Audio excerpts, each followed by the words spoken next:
Gracias. Agradezco la invitación y voy a presentar unas cuantas imágenes. Voy a hablar exclusivamente sobre la etapa muralista de Elvira Gascón, aunque su obra artística abarcó muchos otros sectores, como el dibujo, que a lo mejor es el más conocido, pero que cuando yo la comencé a investigar, algo de lo que no era tan conocido era su etapa como muralista. Y bueno, esta siguiente imagen. Elvira Gascón nace en Almería, Soria, en España, en 1911. Posteriormente, digamos, empieza su formación como cualquier mujer de la época, o sea, era como muy estricta la educación. Y, por ejemplo, ella llegó a decir, no sé si pueden pasar la siguiente imagen, o cómo le... Ella llegó a decir que, por ejemplo, cuando estaba en una escuela de monjas, ella prefería suplir las actividades que le dejaban a cambio de que la dejaran dibujar, ¿no? Y es con la manera en que se fue acercando al dibujo. Interesante va a ser cuando ella ingresa a la Academia de San Fernando, porque era un proceso muy difícil para las mujeres en esa época. De hecho, por ejemplo, esta es una fotografía de la época y si se dan cuenta, la mayoría de ellos son hombres. Son muy pocas mujeres las que ingresan. Cuando, digamos, tuve la oportunidad de buscar en los archivos, vi que solamente ingresaron al tiempo que ingresó Elvira Gascón, ingresaron solamente 3 mujeres al lado de 60 hombres, ¿no? El examen era difícil porque era teórico práctico. Lo interesante es que Elvira al parecer solamente presentó el examen práctico. Yo creo que fue tan bueno su desempeño que finalmente ya no se le aplicó el teórico. Y digamos que y ingresa en 1930. Para 1931 obtiene su primer premio dentro de siendo estudiante. Un premio que era como metálico, eran 3 diferentes tipos de premios. Uno era metálico, era mención de honor, y la mayoría de su carrera siempre va a estar llena de puros premios, ¿no? Eso es lo interesante. Finalmente llega a 1935, se titula, consigue una plaza de profesor. Siguiente imagen.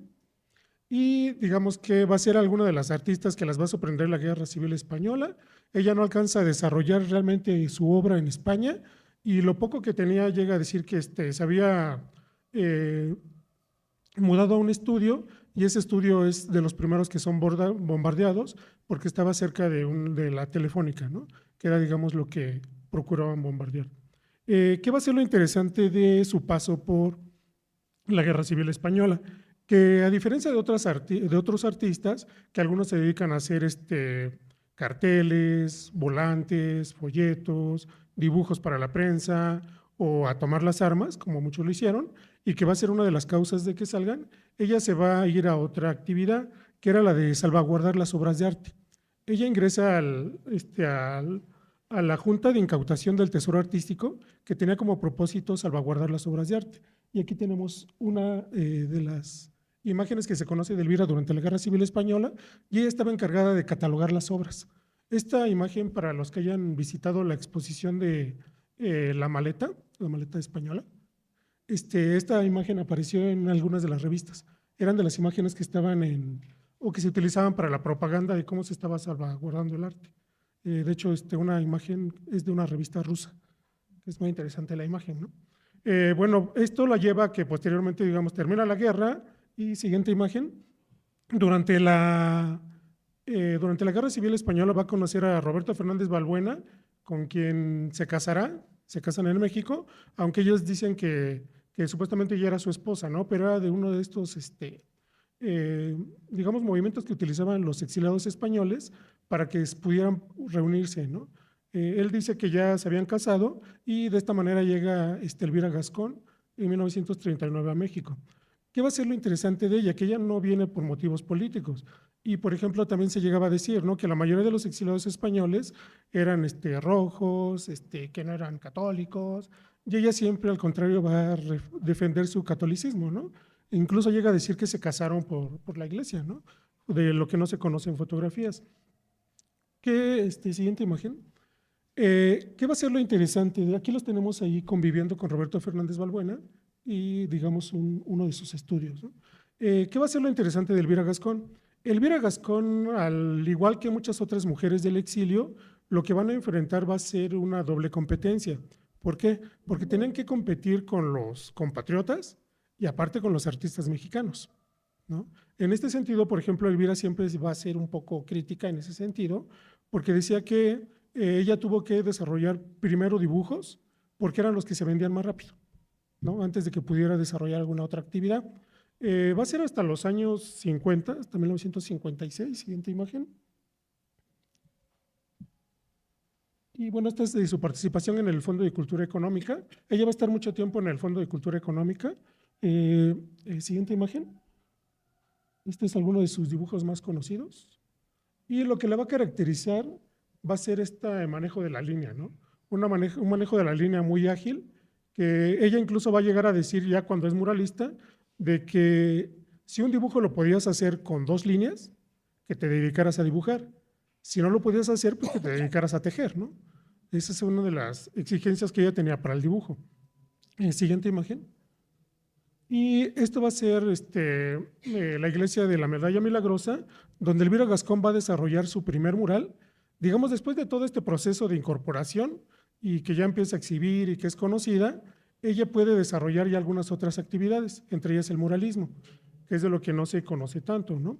En el 56 es invitada a realizar un dibujo y se encuentra en lo que va a ser, o se encontraba en lo que va a ser el anexo, ¿no? La parte más pequeña de la iglesia. La iglesia fue diseñada por Félix Candela y va a desarrollar una obra que se llamó Epifanía. Siguiente imagen.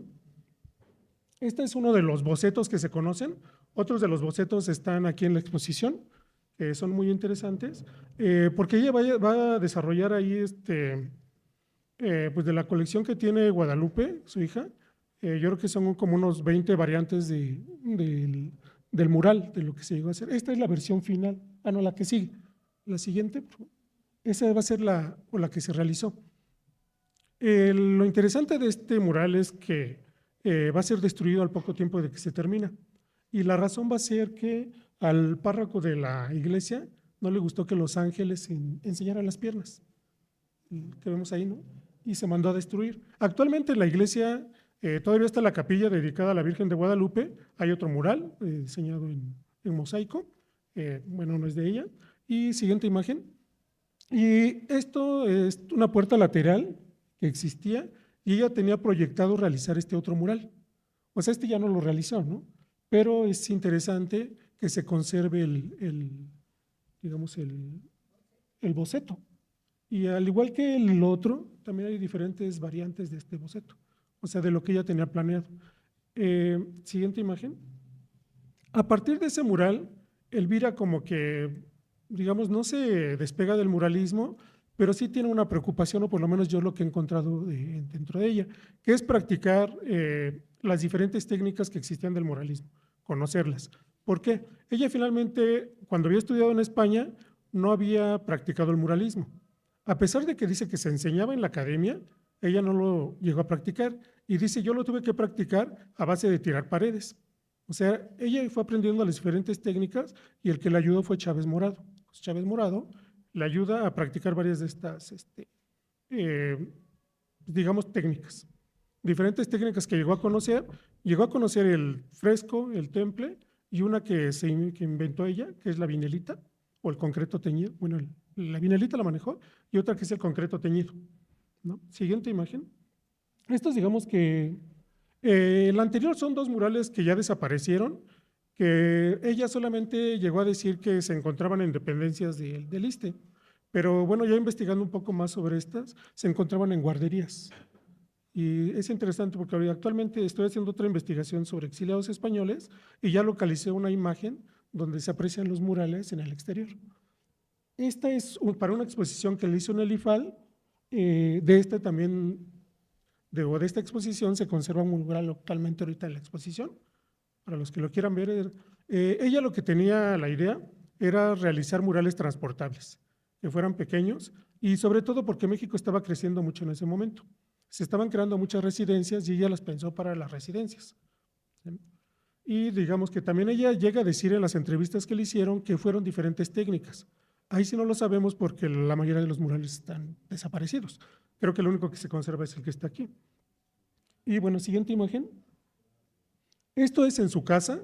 En su casa ella va a abrir un taller de muralismo, donde ella llegaba a cabo todas estas prácticas, y estos son algunos de los murales que se llegan a ver ahí. Uno se conoce como Gatos y Grupa de Caballos. O sea, ella lo que estaba practicando era tenerlos a la intemperie y ver cuánto podían resistir, porque era lo que ella estaba investigando en ese momento. O sea, murales que fueran para el exterior, ¿sí? Y a partir de la exposición que hace en el IFAL, es invitada a desarrollar alguna otra obra, que es la de San Antonio de las Huertas. Siguiente imagen. Es esta. Esta, digamos, sí se conserva completa. Ella llegó a realizar 6 santos. Para los que no la conozcan, está por el Metro Normal, se puede visitar. Y es muy interesante este mural porque, digamos que a partir de este mural es cuando la mayoría de las entrevistas la empiezan a cuestionar sobre su etapa de muralista. Y ella ya es donde empieza a hablar de esta técnica que inventó, que es el concreto teñido. Siguiente imagen. Tenemos un detalle. Son 6 santos de alrededor de 6 metros, y abajo de estos está toda esta línea como friso que realizó, y abajo de cada uno de estos frisos ella escribió un corrido. Apenas se alcanza a ver en la parte de abajo, no se alcanza a ver unas letras. Que sería, bueno, lo interesante es, lo que estoy haciendo ahorita es tratar de recuperar todo lo que dice ahí, ¿no? Pero es un poco tardado, ¿no? Bueno, a partir de ese mural, ya solamente va a realizar otro mural, que es el de la Sagrada Familia. Siguiente imagen. Este. Está en el convento de los Padres Josefinos. Está por el Instituto Mora. ¿No se lo conocen? Ajá, sí. Cerca del Instituto Mora. Ajá, hay una iglesia por ahí chiquita y ahí está. Eh, de los Padres Josefinos, se conoce como los Padres Josefinos. Esta va a ser o lo que se conocía como la última o el último mural que había realizado Elvira Gascón. Y en el contrato se conoce como San José y la Virgen. Actualmente lo conocemos como la Sagrada Familia. Y ya así es como se quedó, ¿no? Va a ser el último mural que va a ser de concreto teñido. También es interesante porque tiene diferentes bocetos con diferentes variantes. Y posterior a eso solamente encontré una nota que había realizado otros murales en Songolica, Veracruz. Siguiente imagen.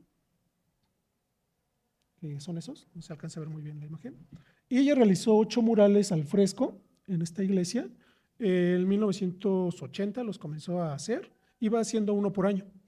Al acuerdo que llegó con el padre de ese entonces, que lo conoció aquí en la Ciudad de México, la invitó a conocer Songolicas, ella fue a Songolica, estaba en reconstrucción la iglesia porque se había caído una parte por un temblor que había habido unos años antes, y ella decide donar murales.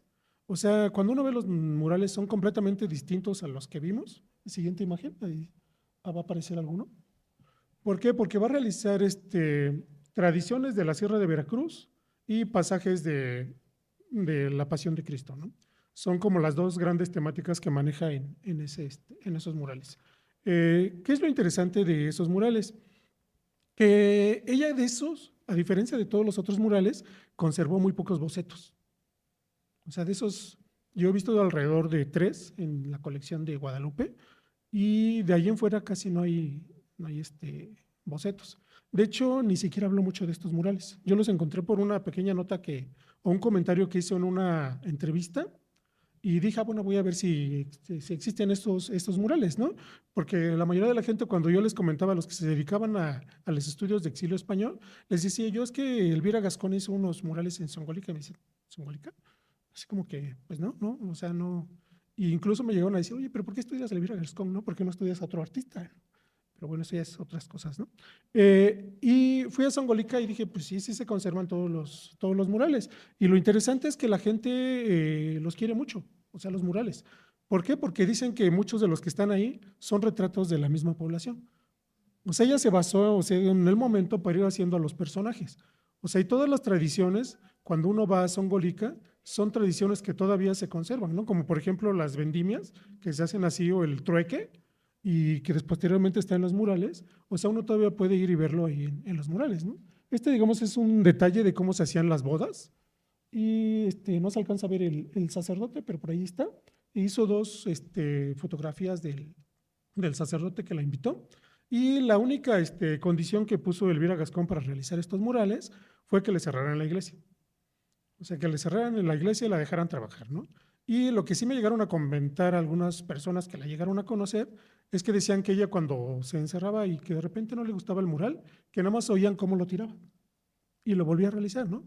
O sea, sí estaba de la temporada que iba, se quedaba un mes, dicen, lo más que estaba a veces era un mes y medio, estaba ahí, le prestaban un catre y ahí se quedaba en un catre en la iglesia, ¿no? Y es interesante porque ya era una mujer de edad, o sea, ya era grande en ese momento Elvira Gascón, ya tenía 70 años, ¿no? Y para una persona de estar yendo y viniendo, y siguiente imagen, y aquí va a realizar bueno, no sé si hayan visto la imagen o conozcan esta imagen, ella va a realizar un Cristo, que es un Cristo indígena, que ella, lo interesante de este Cristo es que solicitó en los hospitales de la época, que cuando hubiera un muerto, que nadie lo reclamara, pues se lo prestaran, ¿no? Para poder realizar el dibujo. Pero ella pedía como especificaciones que fuera una persona indígena o de rasgos indígenas, ¿no? Porque decía que eso sería como representar a un auténtico mexicano. Decía, si yo estuviera en Suiza, dice, pues pintaría un suizo. Dice, pues estoy en México y lo que quiero es pintar a un mexicano, ¿no? Y sí, finalmente consiguió en un hospital un obrero que había caído de un andamio, que nadie lo reclamó, y le dijeron, bueno, tiene cierto tiempo para realizar los dibujos, y lo que hicieron fue, o sea, no colgarlo ni crucificarlo, ¿no? Pero sí ponerlo en esa posición para que ella pudiera hacer ese estudio anatómico, que es lo que vemos aquí. Y si ven, por ejemplo, el estómago está completamente colgado porque dice que cuando alguien está muerto, dice, pues se cuelgan los intestinos, ¿no? Ajá, dice, no es como esos cristos, dice, perfectos, que dice que acaban de salir del gimnasio, ¿no? Era lo que decía Elvira. Dice que pareciera eso, ¿no? Siguiente imagen. Y bueno, con esto terminaría, que es una de las maneras en que ella llegó a firmar alguno de sus murales, donde en una calavera ponía su nombre. En San Antonio de las Huertas hace lo mismo. O sea, ustedes ven la calavera y está ahí el cráneo, su firma. Bueno, gracias. Muchas gracias, doctor. Muchas gracias. Le doy la palabra a la doctora Dina Comisarenko. Adelante. Muy buenas tardes a todas y todos. Muchísimas gracias por estar con nosotros. Muchas gracias a la invitación, a Eduardo Vázquez, a Mariana Palerm, a todo el equipo del Colegio de San Ildefonso y a los curadores de esta exposición que realmente es magnífica y que hacía muchísima falta. La exposición, como todos ustedes saben, se titula Exiliadas de España, Artistas en México y conmemora los 85 años del exilio español. Entonces, específicamente esta mesa, de la que me da mucho gusto compartir con Mauricio, que como vieron es especialista en Elvira Gascón, tiene que ver con la parte de la actividad de las mujeres en el campo de la pintura mural. Entonces, un poco como subtítulo, digamos, de mi presentación, puse este fragmentito de un texto justamente de Elvira Gascón, en donde se pregunta cómo es posible que una mujer se trepe a los andamios, ¿no? Haciendo un poquito eco de todos los prejuicios que había en ese momento en contra de esta actividad específicamente para las mujeres. O sea, era un área de mucha competencia en general, pero para las mujeres lo era todavía más. Entonces vamos a empezar con un poquito de contexto, ¿no? Que me parece que es fundamental para el tema que nos ocupa. El contexto, por supuesto, es, como indicamos en el título de la exposición, la Guerra Civil Española, entre 1936 y 1939, una etapa de mucho idealismo, de grandes esperanzas por un mundo mejor, que tristemente, dramáticamente, tuvo que enfrentarse a la sinrazón de la brutalidad, y bueno, todos sabemos cómo terminó esa historia en la que realmente para muchos, y creo que con justa razón, se estaba jugando el destino de la humanidad, ¿no? Y finalmente, con la derrota de la República Española, pues empezó lo que se conoce como el exilio, un exilio muy variado, con gente de distintas partes, con gente con distintas formaciones, que fueron a donde podían, ¿no? Porque la persecución fue absolutamente brutal, y uno de los lugares a donde llegaron muchos fue a México. Les puse aquí una frase de Lázaro Cárdenas que dice: "No recibimos como náufragos de la persecución dictatorial, sino como exponentes de la causa imperecedera de las libertades del hombre". Creo que es muy importante tener esto en mente, ¿no? Porque efectivamente así es como llegaron estos miles y miles de personas. Por supuesto que entre esa cantidad de gente se calcula que solamente en 1939, es decir, justo cuando empieza el exilio, salieron alrededor de 500.000 españoles de España. Muchos de ellos fueron a Francia, muchos vinieron a México y otros se repartieron por distintas partes del mundo. De todo ese grupo enorme de gente que salió, se calcula que aproximadamente el 15% estaba constituido por intelectuales, por catedráticos y por artistas.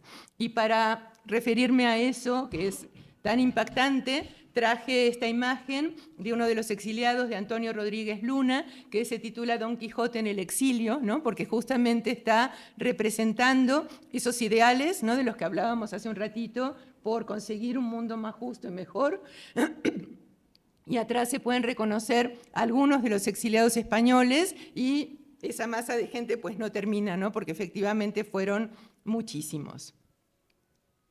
Un grupo grande llegó, de estos intelectuales y artistas, llegó gracias a la intervención de Fernando Gamboa, y acá podemos ver una de las fotografías que seguramente tomó Josep Renau en el barco, que los trajo aquí, el Vindam, que era un barco que salió de Holanda, y aquí vemos el lugar al que llegan, ¿no? Ese México extraordinario con un renacimiento artístico maravilloso, pero también tremendamente difícil, ¿no? Porque como pueden ver acá por esta frase que les traje de Siqueiros, en el libro que titula nada más y nada menos que "No hay más ruta que la nuestra", es decir, que a nadie se le ocurra hacer algo diferente, ¿no?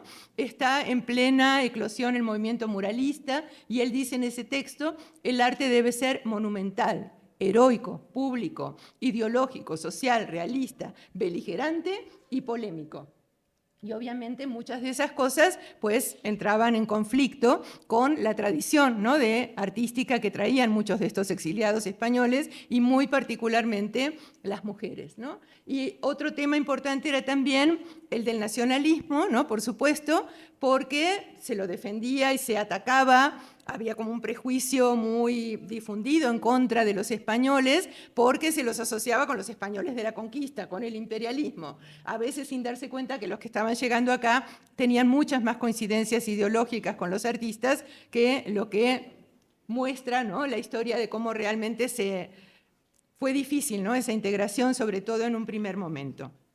Dentro de este grupo enorme que les comentaba de los artistas, los intelectuales, los profesores que llegaron a México, había un grupo enorme de mujeres que se han estudiado muchísimo menos, ¿no?, que se le ha prestado mucha menos atención, asumiendo que la mayoría debía desempeñarse simplemente como amas de casa, pero en realidad en los últimos estudios que se están haciendo está saliendo que también en esas mujeres exiliadas había muchísimas intelectuales, había muchísimas artistas de gran valor, de gran talento. Hay quienes hablan de que esas mujeres sufrieron un exilio doble, ¿no? Por un lado, el exilio por la cuestión política, pero por otro lado también el exilio como mujeres en una sociedad que todavía era eminentemente patriarcal. Y bueno, por supuesto la situación era muy difícil, sobre todo en los primeros años, entonces de acuerdo con las tradiciones, los roles tradicionales que se nos asignan a las mujeres, era como claro que primero tenían que ocuparse de sus familias, ¿no? Y entonces en los ratos libres se las ingeniaban para también escribir, para también pintar y lo que nos ocupa hoy en día, que es algo completamente increíble cuando pensamos en ese contexto, también para lograr hacer algunos murales.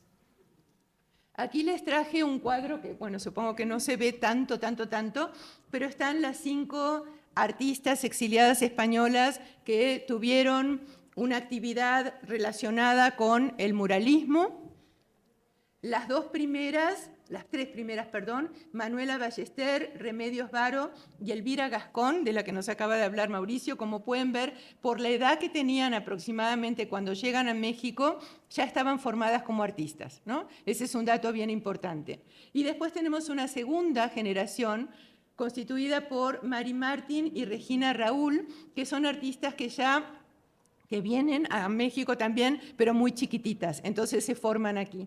Mary Martin tenía aproximadamente 12 años y Regina Raúl 8 años. Me preguntaban si iba a incluir también a Elena Clement, cosa que me hubiera encantado porque es otra artista fabulosa que admiro mucho, pero ella ya sería de una tercera generación porque ya nació directamente en México. Entonces, si bien es cierto que su padre era exiliado español, que recibió toda esa tradición, me pareció que ya era como demasiado, ¿no? Para una charla cortita, entonces la dejamos para mejor oportunidad. Y un poco para ponernos en materia, ¿no?, de quiénes eran estas mujeres o de por qué tiene sentido agruparlas así como mujeres artistas, creo que la mayoría, además de compartir esta experiencia tremenda del exilio, eran también mujeres muy vanguardistas que tenían una conciencia de género muy avanzada. Entonces les traje una frase de Mary Martin que dice: pintar a la mujer, pintarme a mí misma, mostrar a la mujer plena, registrar las formas, las expresiones, los ángulos, las carnes, la violencia de los colores, la frescura de los cuerpos jóvenes. Cuando una mujer pinta a la mujer, la pinta en un ámbito diferente, más íntimo, más doméstico, porque la mujer siente la necesidad de reflejarse tal y como es, y el hombre nos refleja como cree que somos o como quisiera que fuésemos. Y a mí me gustaría como extender esto también no solamente a la práctica artística como tal, sino a la crítica de arte, ¿no? Porque una de las cosas que llama mucho la atención es por qué, si lograron realizar en la mayoría de los casos murales, por qué no habían sido estudiados hasta hace prácticamente muy poquito tiempo, ¿no? Y yo creo que tiene que ver con esto que nos dice Mary Martin, como que se asume, ¿no?, que no existen, que no es para las mujeres, y entonces simplemente no se las trata, se las invisibiliza o se las denigra, ¿no?, de alguna manera, diciendo que no estuvieron a la altura de lo que estaba pasando en el muralismo mexicano de la época, cuando en realidad creo, me estoy adelantando, pero bueno, una de las conclusiones de mi charla es eso, que ellas abrieron nuevas posibilidades para el muralismo mexicano, ¿sí? En lugar de quedarse en esa idea que todos tenemos de alguna manera porque heredamos en los libros, ¿no?, que el muralismo mexicano es Rivera, Siqueiros y Orozco, que tiene que ver con el realismo socialista, que tiene que ver con un arte comprometido políticamente. En realidad hay muchas otras opciones, ¿no?, para hacer pintura pública, y creo que las mujeres artistas, y particularmente las que nos ocupan hoy, que son las exiliadas españolas, tomaron eso muy en cuenta porque tenían esta conciencia diferente, ¿no?, para que les permitió tener como otra óptica para hacer otra cosa distinta. De la primera generación, el primer caso que les quiero tratar, pensé que tenía poco material, pero se me está yendo el tiempo muy rápido, así que vamos a controlarlo un poquito. De la primera generación, quiero contarles un poquito de Remedios Varo.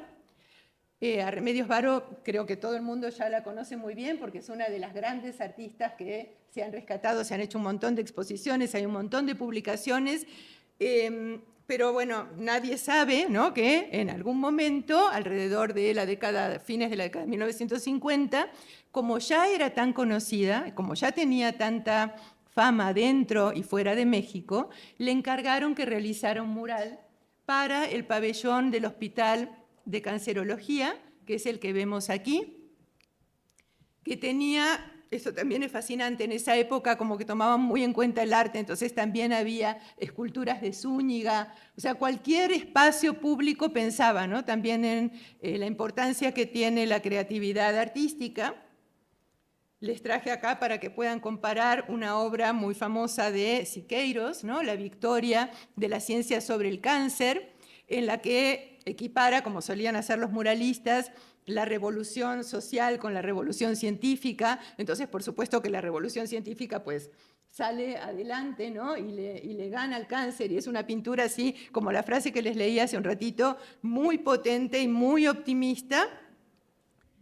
Y la pintura de Remedios es muy diferente, ¿no?, es una pintura muy íntima, de pequeño formato. Seleccioné estos dos ejemplos porque una cosa que se me ocurre que se podría hacer y que sería súper interesante es relacionar algunos de estos personajes que suelen aparecer en varias de las pinturas de Remedios con la obra, los bocetos que dejó del mural que había empezado a planear hacer, ¿no?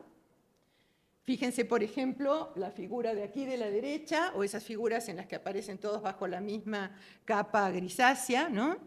Lamentablemente, Remedios Varo empezó a hacer los estudios para hacer su obra, pero llegó un momento en que dijo, no, esto no es lo mío, no le gustaba trabajar en un equipo, no le gustaba tener que proyectar la imagen para hacerla grande, la pincelada era diferente, y hay quienes dicen también que tenía que ver con el tema, que ya no le gustaban para nada las enfermedades y que le daba demasiada angustia trabajar en esto, ¿no? Que tenía que ver obviamente por el lugar en donde se iba a emplazar la obra con el cáncer. Entonces, aquí están algunos de los bocetos que dejó como estudios preparatorios. Este se titula Microcosmos, parece que originariamente lo quería llamar Determinismo, y realmente es una pintura, como todas las de Remedios, sumamente compleja. Ella la describe como que hay un montón de sustancias celestes que pasan a través de unas navecillas, que son las que están ahí, que representan a los signos del zodíaco. Lo describió con estas palabras. Decía, una especie de templo donde después de conveniente ebullientación y transformación química se producen las criaturas diversas que salen por las puertas y se reparten por el mundo. Al salir son todos blancos y están envueltos en una vestimenta blanca común, ¿no? Como en la de la pintura que les mostré antes, a modo de placenta celeste. Y al separarse en individuos toman color. Por una parte trato de sugerir una especie de determinismo y por otra de armonía, esta última por medio del astro motor que mueve las manecillas. Y en la parte del proyecto que no pinté, decía Remedios Varo en este cuadro, la falta de armonía era una nave horripilante obedeciendo a dos centros motores. Y la nave horripilante sí aparece en este otro boceto, ¿no? Es la que ven acá, y efectivamente se parece muchísimo a la de la obra que les mostré antes, que yo intuía que tenía que ver con la enfermedad, ¿no? Aunque eso creo que no está tan tratado en la literatura sobre el artista, y se describe como un objeto con ruedas, con una cabeza al revés, coronada por un molino de viento sujeto a dos brillantes orbes separados, y como su cuerpo representa la enfermedad, exuda una sustancia repugnante que cae en un remolino en las oscuras aguas de abajo. O sea, como ven, es una pintura de una gran complejidad simbólica, de una gran profundidad filosófica, porque está un poco como jugando con el destino, ¿no? De la gente, lo que viene predeterminado, lo que podemos cambiar, lo que no, y la verdad es una pena enorme, enorme, enorme que haya decidido retirarse, ¿no? Y que no la haya terminado. Otra de las artistas de esta primera generación fue Manuela Ballester. Ella nació en Valencia. Aquí les puse un autorretrato. Siempre me gusta cuando los encuentro poner autorretratos de las artistas, porque eso significa que tienen como la seguridad suficiente para presentarse al mundo como lo que son, como artistas, ¿no? Y en el caso de Manuela, pues eso es todavía más encomiable porque fue madre de 5 hijos. Entonces realmente pues tenía que tener mucha entereza, tenía que estar muy convencida, ¿no? de su talento, de lo importante que era realizar su obra para poder hacerla. En la otra imagen la vemos también trabajando. Su papá había sido escultor, su mamá había sido modista, de ahí piensan los especialistas que sacó como este interés por investigar sobre el traje típico mexicano, del que dejó bocetos y un trabajo previo que lamentablemente no llegó a completar, pero sumamente interesante. Cuando se formó en Valencia, en la Escuela de Bellas Artes de San Carlos de Valencia, ya estaba desde muy joven muy comprometida políticamente, entonces actuaba, era militante del Partido Comunista, hacía carteles, ahí conoció a su futuro esposo, Josep Renau, ¿no? Empezaron una historia de amor y de colaboración artística sumamente interesante. Acá vemos algunos trabajos tempranos que nos hablan del talento extraordinario que tenía. También tenía una gran conciencia de género, de hecho fue una de las fundadoras de la revista La Pasionaria, en España todavía, ¿no? Que luchaba por los derechos de las mujeres. Esta imagen me encantó, que representa a mujeres españolas, ¿no? Que es justamente el tema que estamos tratando. Y bueno, cuando cae la República, como les comentaba hace un ratito, junto con un montón de otros artistas e intelectuales, emigran a México en esta primera avanzada en el barco Bindam, que les comentaba hace un ratito. Aquí la vemos con una de sus hijitas, ¿no?, en pleno viaje. Y cuando llegan a México, inmediatamente se incorporan al trabajo que estaba haciendo Siqueiros, Retrato de la burguesía, en el Sindicato Mexicano de Electricistas. A Siqueiros lo habían conocido durante la Guerra Civil Española, porque él justamente fue uno de los tantos voluntarios mexicanos que pensaban que ahí se jugaba el destino del mundo y que decidió participar, ¿no?, a favor de la República. Hicieron ahí un trabajo muy importante que no siempre es tan reconocido, ¿no?, como suele pasar en la historiografía del arte nacional.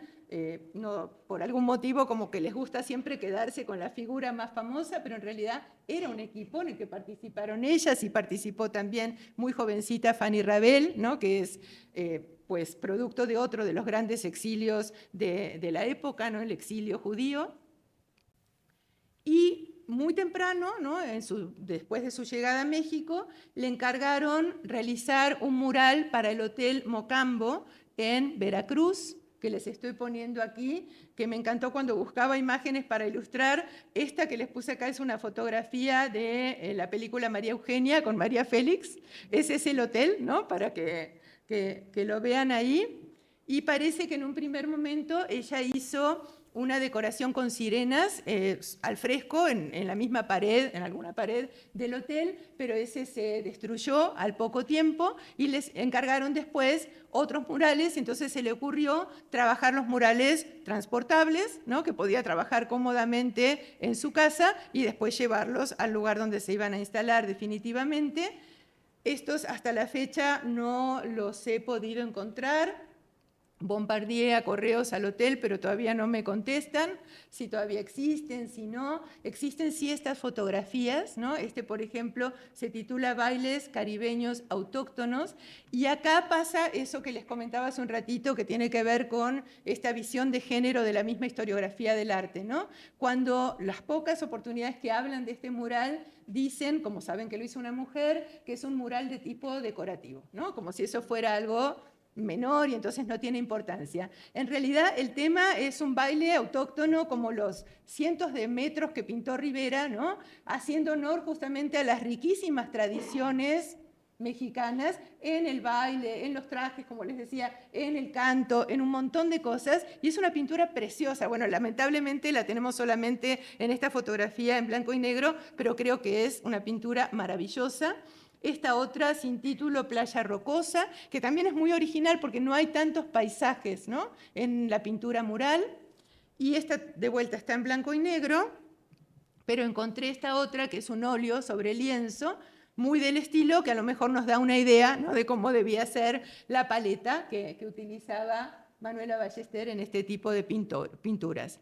Y encontré también que hizo un fresco en la casa de una prima. La prima fue Manolita Zabal, una actriz muy famosa en la época de oro del cine mexicano, y la retrataba ella, y también había un paisaje, ¿no? Y bueno, ahí también estoy intentando contactar a los descendientes, pero por ahora no tuve mucho éxito, pero por lo menos les puse una foto de la actriz, ¿no?, para que se imaginen cómo ella debe haber hecho el mural.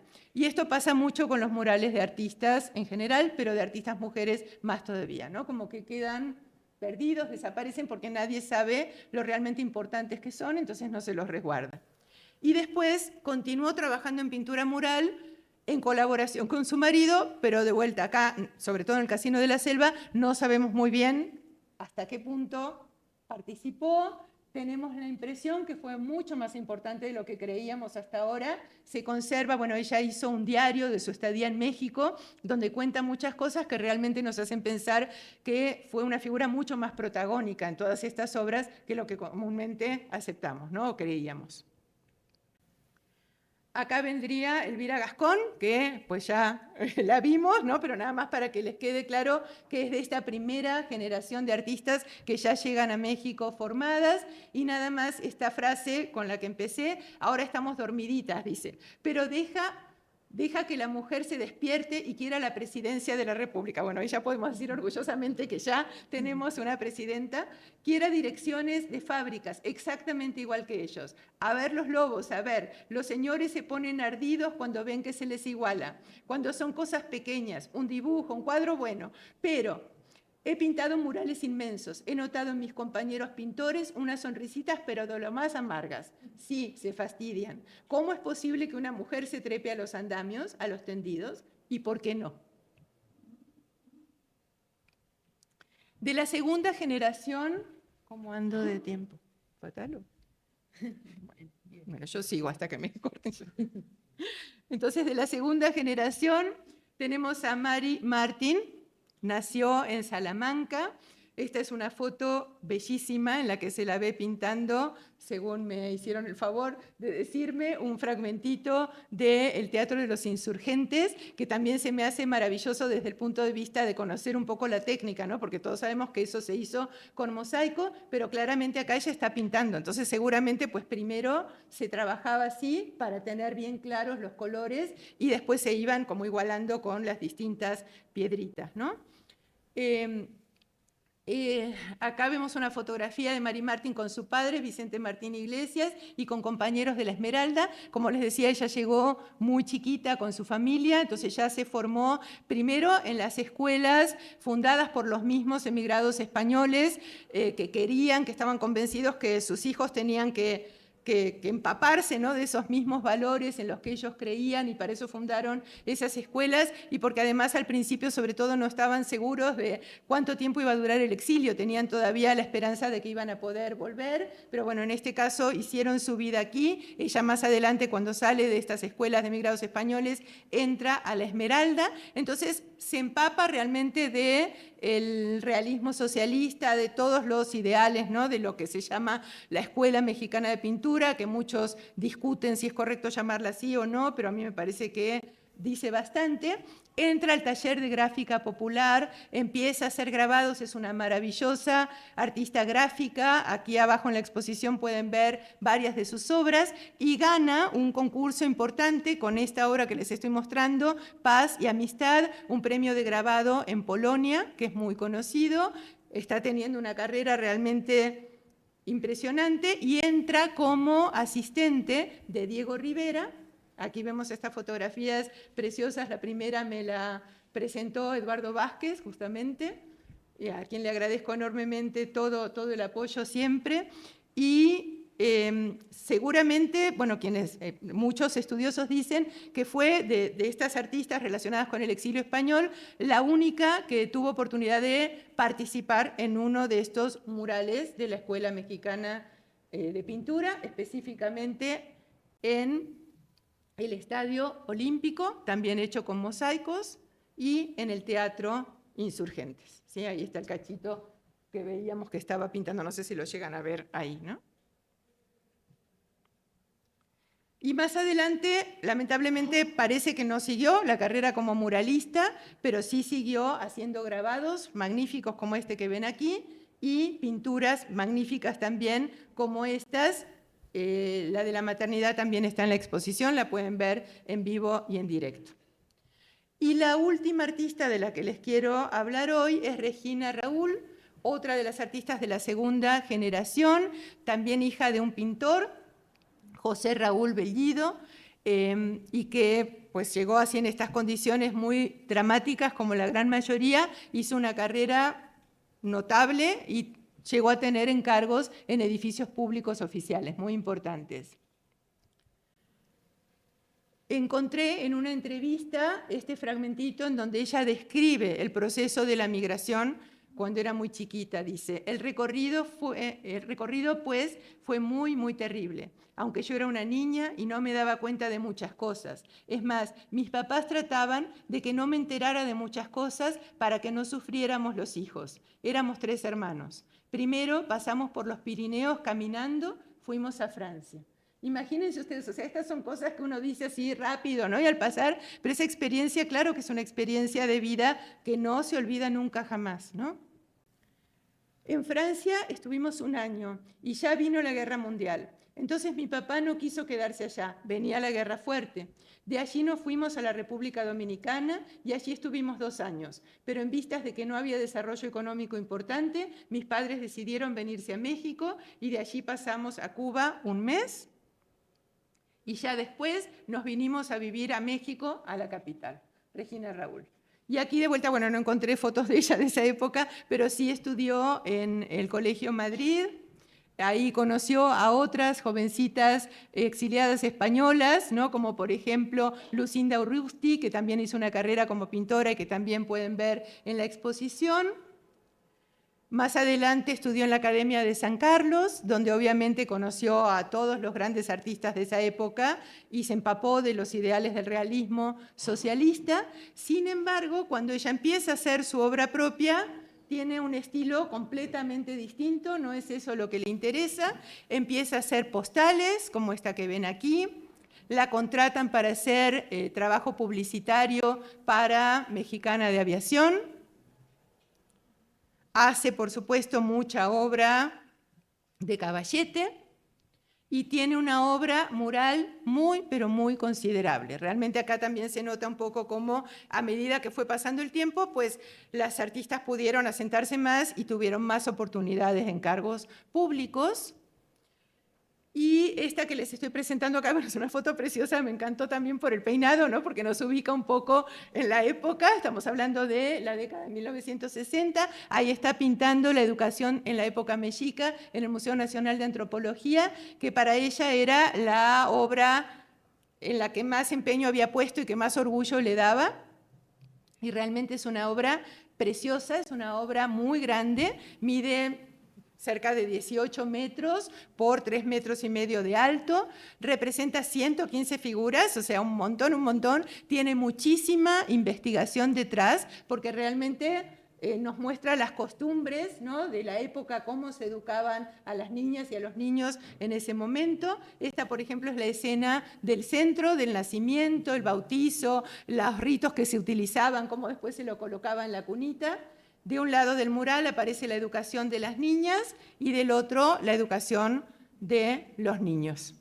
Aparte de esta obra, hizo esta otra en el Hospital Psiquiátrico Infantil Juan Narro. Es una obra chiquitita, pero también tenía planeado hacer más, pero lamentablemente pues no sé muy bien por qué la comisión quedó ahí. Sé que hizo otra obra que se titula El origen de la vida, pero esa todavía no la pude ubicar. Y una cosa que se me hizo muy, pero muy curiosa es que también le encargaron en 1971 hacer decoraciones luminosas, que son murales de luces, para el Zócalo, ¿no? Justo para la Navidad. No la encontré tampoco, no se emocionen demasiado, puse algo parecido, ¿no? Como para dar una idea, pero bueno, seguimos buscando qué es lo que puede aparecer, ojalá y aparezca, porque se me hace también que sería un trabajo muy interesante, ¿no? Bueno, para cerrar, creo que estas 5 artistas que vimos el día de hoy realmente son ejemplo no solamente de un talento extraordinario, de una creatividad maravillosa, sino también de gran valentía, de gran tenacidad, ¿no? Porque había que poder en ese momento pues, salir adelante y dedicarse a su profesión y particularmente en el campo de la pintura mural. Y hay como una tendencia, como les decía hace un ratito, a como demeritar todo esto, como que en realidad son pinturas más decorativas. Yo creo que mucho tiene que ver con los encargos que recibieron, que como ven son para lugares distintos, ¿no? No son palacios gubernamentales, sino que son hospitales, son escuelas, son iglesias. Entonces, obviamente la temática tenía que ser distinta, pero creo también que, y esto lo voy a trabajar más a fondo más adelante, tiene mucho que ver con la experiencia misma del exilio. ¿Sí? Hay quienes dicen, ¿cómo puede ser que estas pintoras que eran tan políticas cuando todavía estaban en España llegan acá y se despolitizan? Yo no estoy segura que se despoliticen, más bien lo que creo es que toman una apuesta diferente, ¿no? Una apuesta que tiene que ver más bien con la esperanza, con la celebración de la vida, con, de alguna manera, recuperar esos ideales originales de los que partieron, ¿sí? Y no tanto con una despolitización, ¿sí? Habría que entender qué es esto de la política, ¿no? Yo creo que la pintura pública siempre es política y el llevar la ternura a los muros es un acto decididamente político. Muchísimas gracias.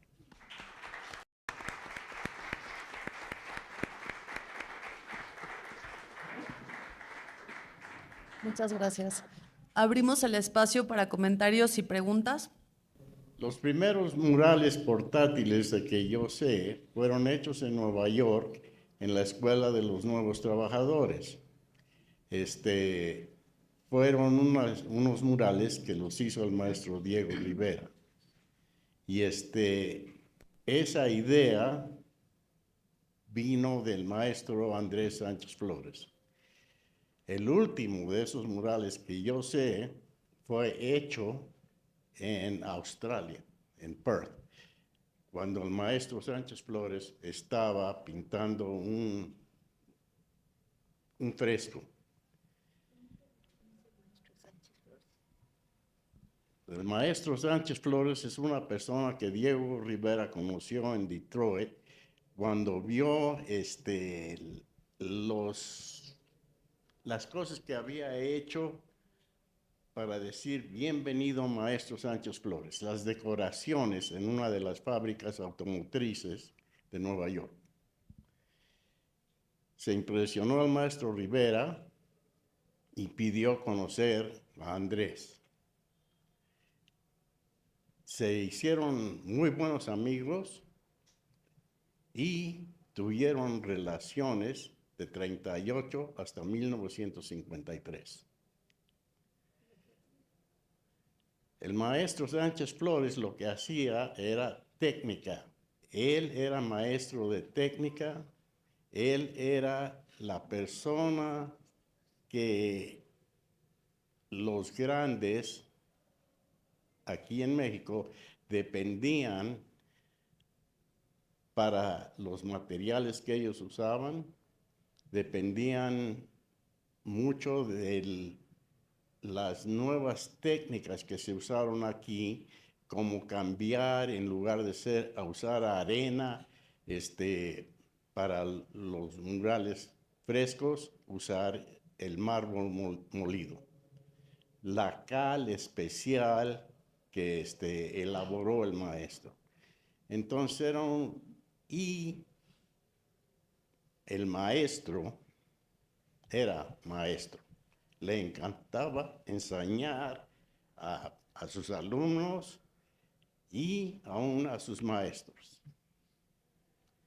De que las mujeres podían subir en andamios, la primera recolección que yo tengo también de eso fue en 1932 en Detroit, donde hay algunas películas tomadas por el fotógrafo de la compañía Ford, en la cual Frida Kahlo está arriba en los andamios. Gracias.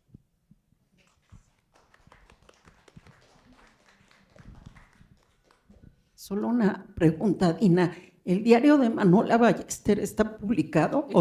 Está publicado. ¿En dónde? Te paso, la editorial favor. se llama Renacimiento, lo encargué, todavía no me llegó, pero te aviso, no bien llegue. Te escribo. Claro Gracias. Que sí, claro que sí. Sí, porque encontré solamente por ahora fragmentos y realmente promete muchísimo, muchísimo. Sí, es interesante. ¿Tú lo tienes? Wow. Aquí ya lo tiene. Bueno, sí, efectivamente no se distinguían bien las imágenes. Creo que se pudieron haber apagado estas luces por lo menos bueno, es una observación, ¿no?, para mejorar. Y esta temática de estas mujeres en este campo del arte es muy interesante, más ahora que la mujer está ocupando lugares muy importantes en la administración pública. Pero también me gustaría saber, ustedes como especialistas, si tienen un público cautivo o tratan de que esta información llegue a núcleos más amplios, porque aquí yo me imagino que vienen puras personas que están en el campo del arte o que están especializados o que tienen algo que ver con esto, pero no sé, tengo la duda de que si esto podría llegar a un poco más, a personas más. Yo, por ejemplo, soy historiador y desconozco todo, pero en general, no del arte, y desconozco mucho estos temas. Gracias. Sí, bueno, personalmente yo no pierdo oportunidad cuando me invitan a hablar de mujeres muralistas, yo voy siempre. Sí, porque es como una cruzada personal que tengo, ¿no?, justamente de difundir este trabajo, porque se me hace una de las injusticias historiográficas más grandes que hay, ¿no? O sea, como si realmente han existido y tuvieron tantas dificultades para hacer su trabajo, y su trabajo es tan fabuloso, ¿cómo puede ser que tanta gente lo desconozca?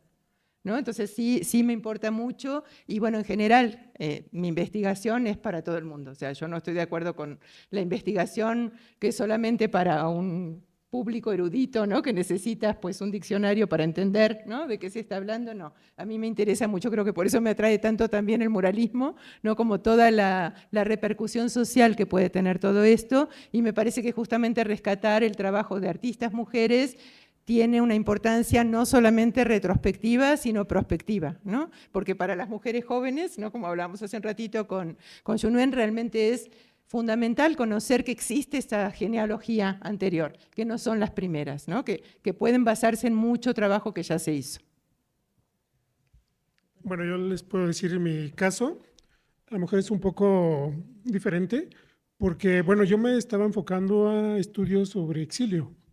De hecho, yo empecé estudiando caricatura política mexicana, pero cuando estaba estudiando la caricatura política mexicana me aparecieron exiliados españoles, caricaturistas. A partir de ahí empecé a estudiar a los caricaturistas, y un compañero que tenía yo me dice, ¿por qué no te dedicas a cosas más serias, ¿no?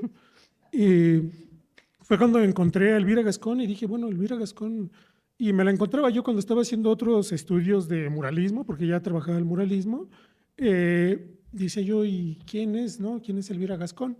De hecho, cuando empecé yo a trabajar Elvira Gascón, los primeros que sorprendieron fueron los que se dedican a estudios de exilio, porque me dicen, ¿por qué trabajas a Elvira Gascón? Dice, está Antonio Rodríguez Luna, está Renau. Dice Elvira Gascón, pero dentro de los mismos grupos del exilio. O luego, por ejemplo, me preguntaban, oye, pero si tú no eres exiliado, ¿por qué estudias?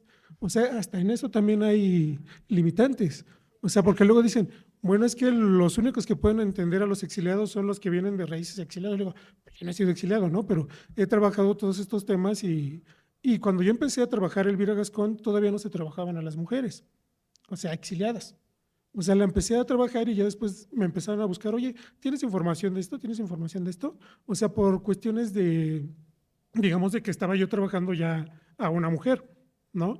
Y actualmente estoy trabajando no solamente Elvira, estoy tratando de hacer un rescate de la mayoría de los muralistas exiliados. O sea, no son muchos, pero sí llegaron, incluso, por ejemplo, se dice, es que llegaron a practicar el muralismo aquí porque no se conocía en España. O sea, en España sí se conocía y se hacían murales. Incluso hay que recordar que, por ejemplo, Roberto Montenegro realizó varios murales allá. Pero incluso hay varios muralistas que ya eran muralistas antes de llegar aquí a México.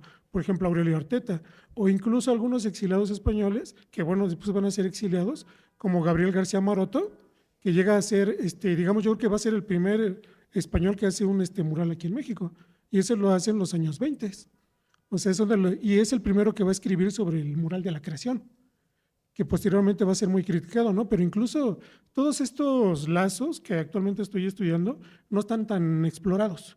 O sea, es algo, diálogo que existió o que existe entre el muralismo mexicano y el exilio español se da incluso desde antes. Por ejemplo, he encontrado, y de hecho tengo un artículo por ahí, de los murales efímeros que se hacen durante la Guerra Civil Española. Durante la Guerra Civil Española se están haciendo murales. Y hay algunos que eran como tipo murales transportables, porque agarraban y pintaban los vagones de tren. Eso solamente se conocen a través de fotografías o en las fachadas de los edificios. Y, por ejemplo, también algo que no se ha rescatado y que estoy en eso, o sea, todo va sobre lo mismo, es la participación que tuvo la LEAR durante la Guerra Civil Española. Se habla mucho de Siqueiros, pero, por ejemplo, ahí nos encontramos a Octavio Paz, a Silvestre Revueltas, a Chávez Morado. Incluso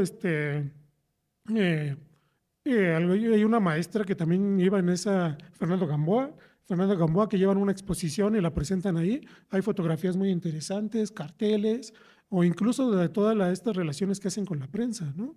Y como, por ejemplo, también hay Siqueiros haciendo varios conversatorios sobre el muralismo, sobre el cartel, y algunas de esas cosas que ni siquiera son conocidas aquí en México, no están tan exploradas, pero que son como diálogo que incluso uno dice, bueno, es que ¿por qué los exiliados españoles criticaban tanto el muralismo?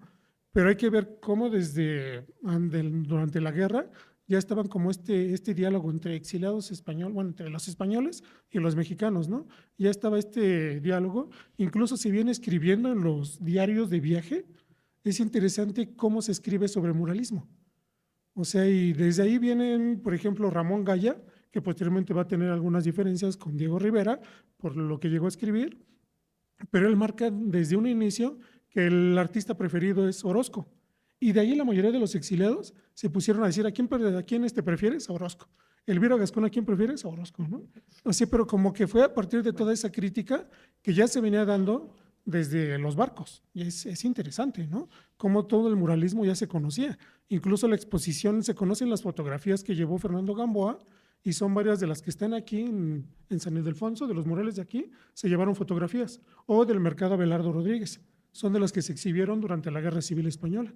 Y eso es interesante. Y a cambio, durante la Guerra Civil Española se comenzó a hacer una exposición que posteriormente se va a presentar en Bellas Artes, que trae Fernando Gamboa, sobre los desastres de la guerra, que es lo que se estaba o lo que ellos vivieron en España, ¿no? Y que son interesantes, por ejemplo, ver a Elena Garro, ¿no? Que se la llevan de luna de miel a una guerra. O sea, dices, es interesante, ¿no? Y Elena Garro también es muy interesante su diario, porque tiene su propio diario de viaje y todo lo que va describiendo, ¿no? O sea, y dicen, no, pues ellos ahí de locos con su exposición y yo me iba al mar, ¿no? Y ahí, ¿no? Y cosas interesantes. Pero digo que sí hay mucho que todavía que explorar en este sentido. Y es lo que llama a mí la atención, porque son 85 años y todavía seguimos explorando muchas cosas.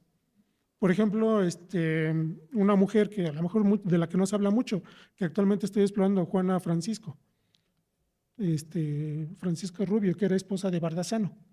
Y que, por ejemplo, la mayoría de nosotros la hemos llegado a conocer, bueno, algunos. Ella hizo los dibujos de Marcelino Pan y Vino. Y que estuvieron en la prensa mexicana y en la mayoría de los libros que se conocen sobre Marcelino Pan y Vino, y los vemos los dibujos. Yo escribí un artículo sobre ella y ni siquiera sabía que eran los dibujos de ella, ¿no? Hasta que me apareció hace poco un libro ilustrado por Juana Francisco, y que son muy interesantes esos dibujos. Pero todavía tenemos mucho que encontrar de ellas, no solamente de murales, sino de dibujo, de carteles, de otras cosas que hicieron, y manuales, y cosas que están ahí olvidadas y esperando a que sean estudiadas. Y nada más me olvidé de decir antes, con tu pregunta, el Museo de San Ildefonso organizó en 2 oportunidades cursos, ¿no? de mujeres muralistas, y obviamente todo eso está abierto para todo público, ¿no? Entonces, también es otra manera de divulgar todo esto, muy importante. ¿Solamente hay muralistas españolas o a nivel mundial no hay otras mujeres muralistas? ¿Aquí en México? Aquí en México. No, sí, hay muchas. Eso sí sería motivo de toda otra conferencia, pero ahí les puedo recomendar mi libro que se llama Eclipse de 7 lunas, Mujeres muralistas en México. Ah, muy bien. Y ahí tienes algunas de las españolas y también de otros lados, y la primera mexicana que fue Aurora Reyes. Eso sí lo tengo. Ok, muchas gracias. Pero, perdón, una pregunta, porque, por ejemplo, Leonora Carrington también hizo murales. Sí. Y, por ejemplo, pues sí hay figuras emblemáticas latinoamericanas del muralismo, por ejemplo, Carlos Mérida, quizás, pero bueno, no he encontrado a lo mejor otra compilación donde pudieran existir, ¿no? Estas figuras emblemáticas femeninas, ¿no? Con respecto al muralismo. A nivel de América Latina, dices tú. Ajá. Sí, bueno, eso será también en Otro. años posteriores, porque sí es complejo, o sea, fue Sí, compleja claro. la investigación en México. Imagínense ustedes, ¿no? En América Latina, que tiene, decimos fácil América Latina, pero cada país tiene su propia historia. Entonces sí, ese sería como un emprendimiento mayor que me encantaría pues llegar a hacer, pero por ahora no. Bueno, pues muchísimas gracias, doctor, por estas ponencias tan interesantes que pues nos dejan también muchísimas preguntas y ganas de saber más, y pues los esperaremos en futuras y esperaremos leerlos más también. Muchísimas gracias, y bueno, pues damos por concluida esta charla. Muchas gracias por estar aquí. Gracias.